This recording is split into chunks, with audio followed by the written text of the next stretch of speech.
But first, following all of this from the Capitol is CBS News congressional correspondent Scott MacFarlane. He joins us now. Scott, thank you for being with us. What more can you tell us about the people expected to be released today, already released today, and more reaction from lawmakers on the Hill? There are roughly 250 of the 1,600 January 6 defendants who were incarcerated when these pardons came down. It's a small minority, those who had the most violent offenses, the most serious felonies, and a few dozen who had yet to go to trial but were deemed so dangerous they couldn't be released. So the prison releases really just compose a small percentage of the overall clemency and overall pardons. But the prison gates have opened since Monday night, and they'll remain open for the defendants to walk out today. We expect the remaining incarcerated pretrial and post-trial felony defendants to be released before the day is over. But there is a broader concern that is emerging here at the Capitol today. Concerns about retaliation against those who were part of the cases that locked these January 6 defendants up.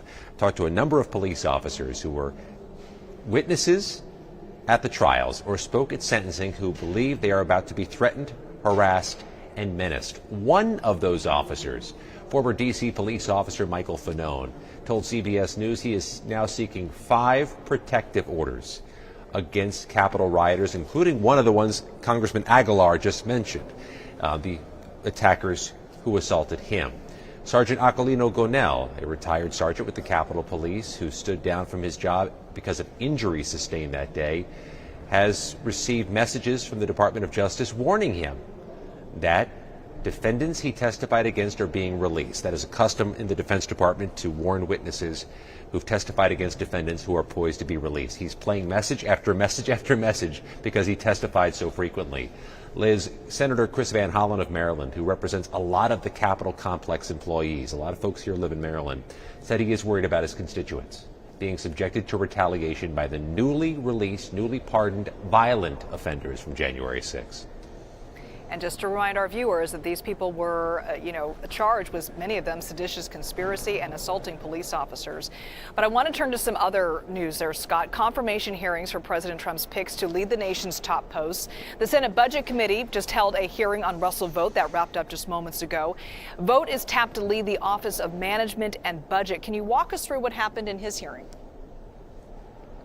Yeah, a pretty important hearing. And let me tell you, the Senate Budget Committee doesn't deal with the sexiest of material in general. So these confirmation hearings are a rare opportunity for cameras to enter the Senate Budget Committee hearing room. But Russell Vought was a key player in the first Trump administration, and Democrats have alleged his fingerprints are all over that Project 2025, that he was an architect of that controversial plan that was such a wedge issue during the campaign to overhaul so many federal agencies, to shrink so many federal agencies that deliver services to constituents.